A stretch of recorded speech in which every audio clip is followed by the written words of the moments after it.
Alright, so what's going on, y'all? It's your man Hellfire with MachineMasters.com. And now that MPC software 2.0 beta is finally out in the wild, I can finally show you guys how I use the real-time time stretch and the real-time pitch shift to get samples from different keys to work perfectly together in one beat. Now, in order for this to work as best as possible, it's always best if your different samples are all in the same scale. So what that basically means is that if your starting sample is in a minor scale, you want the rest of your samples to be in minor as well.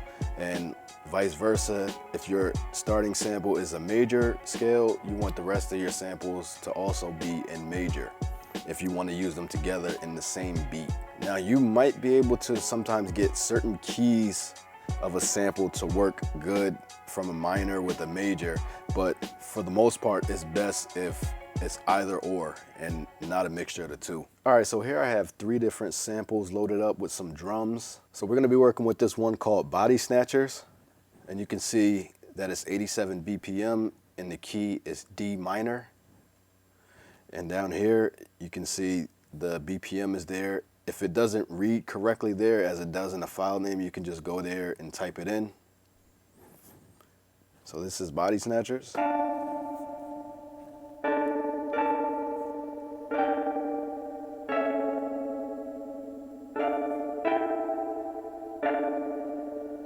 And we're gonna be working with this one called Freak Show.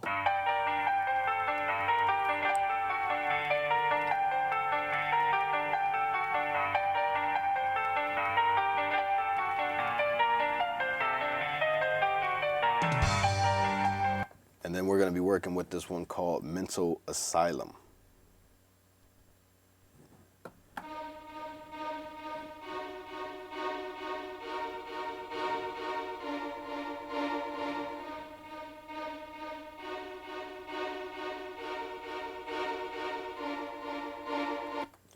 Okay, so that's our 3 samples, and you can see they're in 3 different keys. This one's B flat minor. Freak Show is in G minor, and the Body Snatchers is in D minor. And I have some drum sequenced already.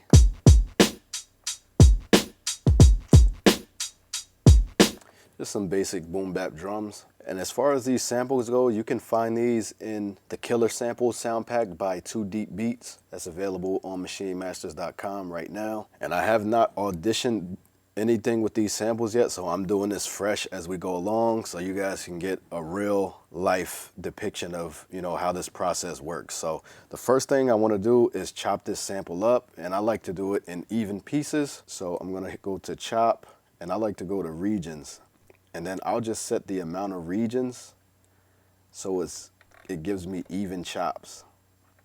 And it's always usually an even number. And this works best when the sample is a perfect loop, which these samples are. So you can kind of judge it, you know, to start by going off the waveform. Like I can see here that, all right, let's go into software. I can see here that this slice is right next to the next transient, but this one should be up on this one. So I'm just gonna lower my amount of regions so everything looks more lined up. And then I'm gonna trigger the samples and see if this works. All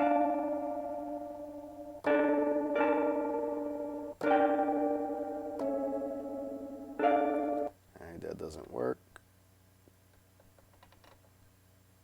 Let's try this.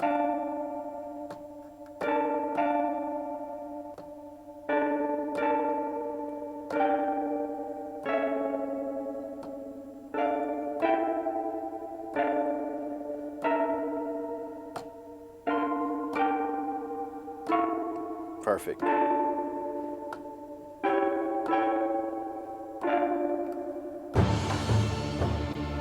If you make it that far, then you know the rest of the slices are on point. So we can go ahead and we can convert that. If anything sounds off, we can tweak it later. So I always like to do pad parameters because it gives me basically the whole sample on each pad that I can tweak, you know, any way I want. Basically have my slices overlap. We do have a video available that explains these different program assignments for your chops. make sure you go and check that video out. So let's go ahead and do it. I'm gonna go back to the main screen. First track, I'm gonna pick my new program. Let's go ahead and save it. All right, so I should have my slices. All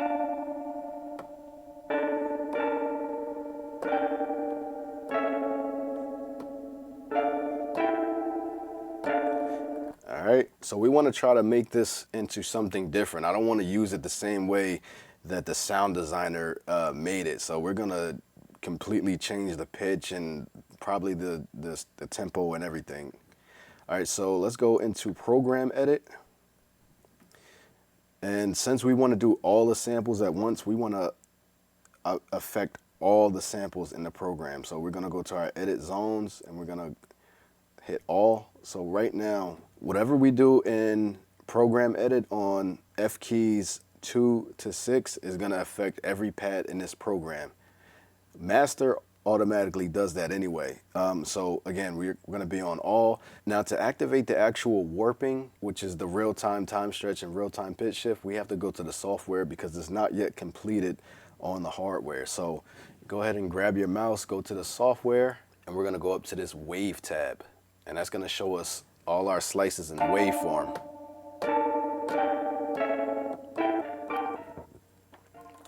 Now up at the top here, you have all your warping parameters. So here is going to turn warp on for whatever pad is selected. And since we have all the pads selected, it's going to turn warp on for every pad. Here is your time stretch. So this is basically going to be your real-time time stretch. So you can actually stretch the sample independent of the BPM of the beat. And we can go more over that later. Here's going to be your BPM. Since we know the original BPM of the sample is 87, we can go ahead and type that in. And this key here is going to be what locks your slices to the tempo of the beat, to your sequence tempo. So with this on, it's going to basically stretch the sample to this BPM. So if this BPM changes, it's going to change the length of my samples without changing the pitch. All right, so I'll demonstrate this by first laying down a little sequence and then we'll play around with these parameters. So for now, I want to go ahead and I want to turn warp on. All right, so we can go ahead and we can get out of all and go back to current. So right now, as I hit the pads, they're time stretched from 87 BPM to 90 BPM. If I go here and I change the tempo, my pads are now playing at 84 BPM. Now if I go up to, let's say, 140, much faster. And in order for this to work properly and keep the tempos in true BPM sync, you need to know the original tempo of the original sample. And it needs to be in here. Now sometimes you may not want that. You may want it to flow off of the tempo of the beat, and you might want to change that, or you might want to double time it, which I do a lot. But you know, that's a more advanced technique. I want to keep it a little bit basic. So let's go ahead and try to come up with a pattern for this. So I want to first start off by changing my master tune.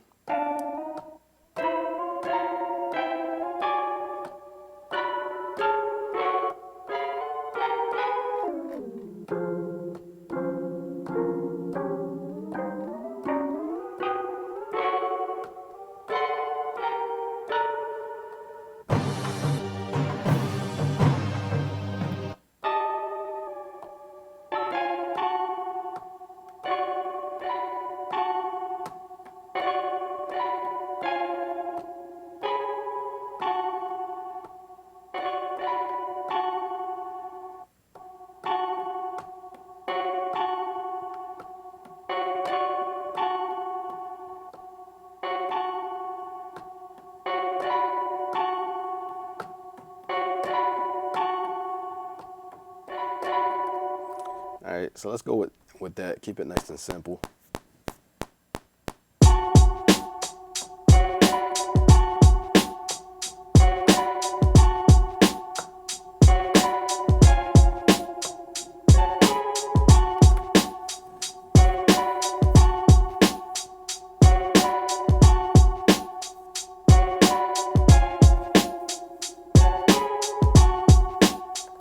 right, so I like the way that sounds so far. I'm gonna go ahead and move on to the next sample. And if you don't want to look at the waveform while you're sequencing, you can go ahead and go back to the grid mode, and that's gonna show your notes. So let's go ahead and go back to the next sample and see what we can do with that. Freak Show.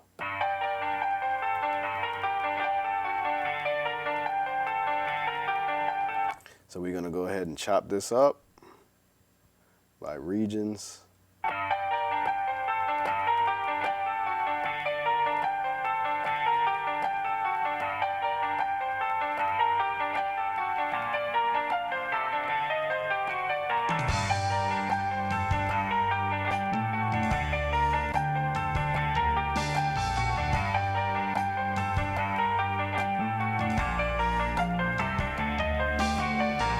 All right, we can go ahead and convert that. All right, we're gonna go to our second track, pick our next program, Freak Show. Got our chops. Okay, so now is where we do our math. So we know that for our first sample, we started off on D minor, right? So if we go back into program edit for our first sample, we can see that we pitched that up +4. So that means you went from D, and if you count up on your keyboard 4 keys up from D, 1, 2, 3, 4, you know that you will now be on F sharp minor, or which is also G flat minor. So here we have our D. If we go up 1, 2, 3, 4, this tells us our sequence is now in F sharp minor or G flat minor. So we need to make our second sample go according to that same key. So we know for our second sample, the root key is G minor. So we need to go from G down to F sharp minor. So you can go up 1, 2, 3, 4, 5, 6, 7, 8, 9, 10, 11. Or you could simply go down by 1. And that's gonna depend on how it sounds to you, which one you like. So being that going down by 1 is less of a stretch, I would like to try that first. So we can go ahead and go in here, and I'll play it first and you'll see that it doesn't sound good.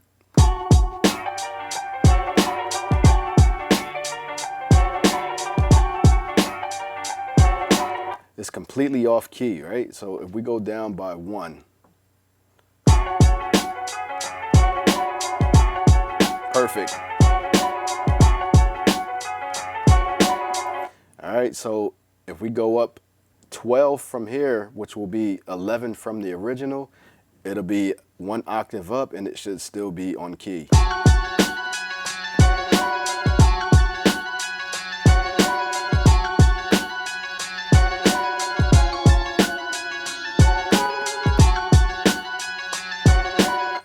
All right, I think it sounded better on the -1.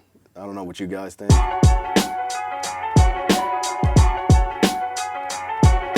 All right, so that sounds good. Everything's in key, but I would probably like to experiment with the piano playing in halftime or half tempo. So that's where this tempo comes in. Now, if I double this, 74 plus 74 is gonna be 148. It's gonna play slower because now it's trying to stretch it. It's thinking it's stretching from 148 back down to 90. Right? And it's still in key if we play the beat.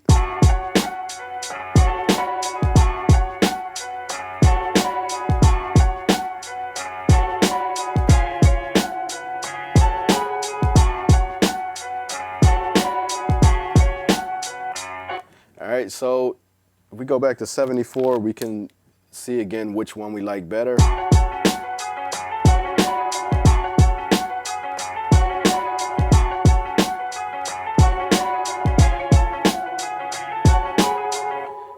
Let's try the 148 again.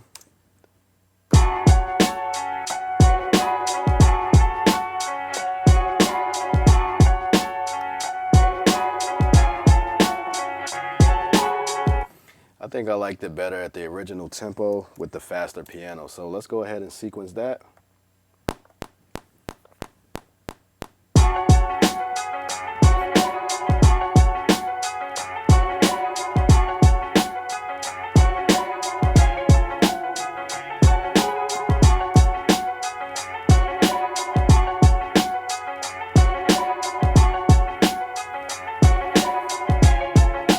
So the other thing that I mentioned to you guys was about this stretch feature here.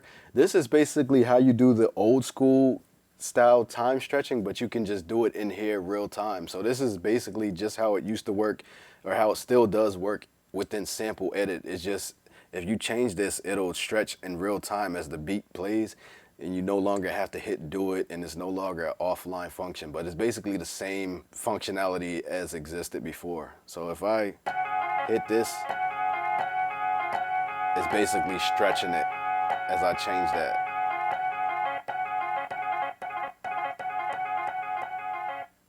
All right, so let's go ahead and put that back on 100. And you'll hear that right now, the piano is playing according to the beat.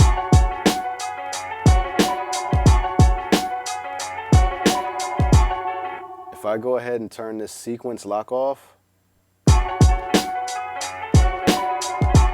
it's gonna play at 74 BPM plus whatever I, change the tune to. So this is gonna affect your tempo now when this is not locked to the sequence tempo. So I wanna keep it locked to the sequence tempo, so I'm gonna turn that back on. And we're gonna go ahead and move to our final sample, and we're gonna see if we can do anything with these strings. I'm gonna do the same thing, chop it up by regions. Don't need that many, I don't believe. All right.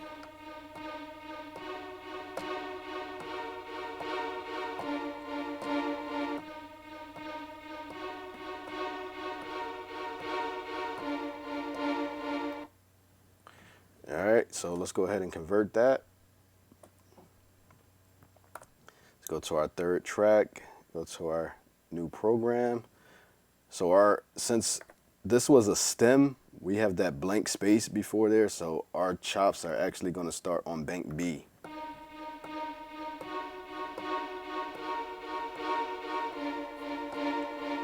All right, so we're gonna do the same thing. Okay, so if we look at the file name, we can see that we're in B flat minor, and we wanna be in F sharp. So we wanna start here at B flat, and we wanna go down 1, 2, 3, 4, or we wanna go up 1, 2, 3, 4, 5, 6, 7, 8.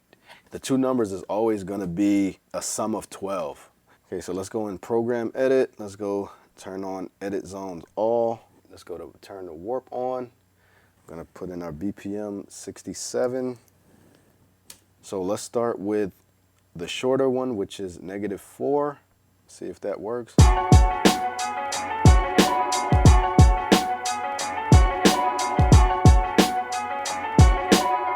Let's go ahead and turn the volume of this program up so we can hear it a little better.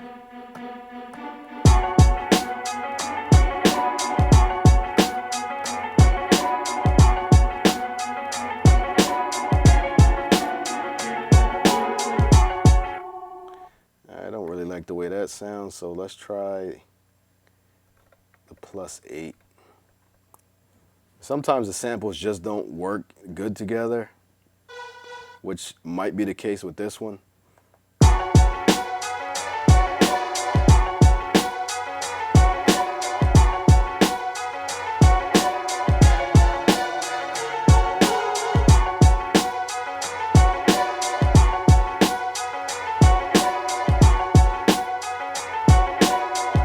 The other thing we can also do is we can try to double time this. So let's go to 134.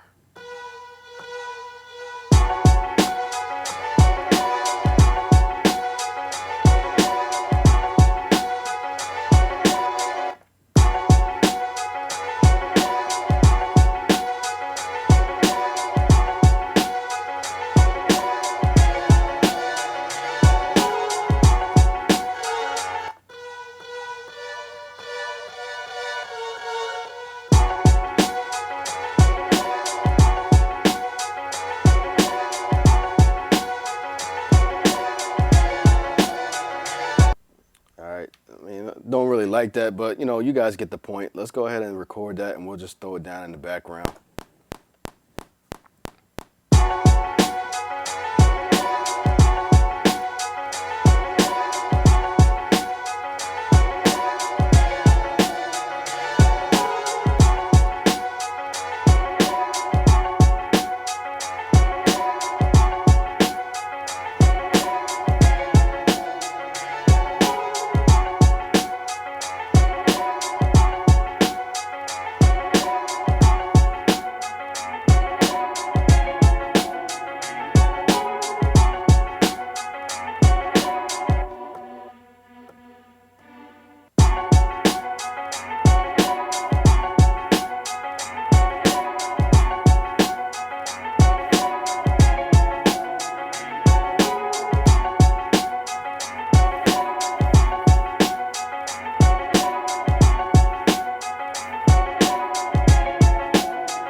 right, guys, so there you have it. Obviously not the best beat in the world, but just something to show you guys how these features function and to help you guys get going with using this method in your own production. Since I started using this, I cannot make a beat without it. This just speeds up my workflow like by 20 times, just by being able to have this stuff being done in real time and not having to wait for the computer to process the stretch and then have to undo it and redo it again with a different setting if I don't like it.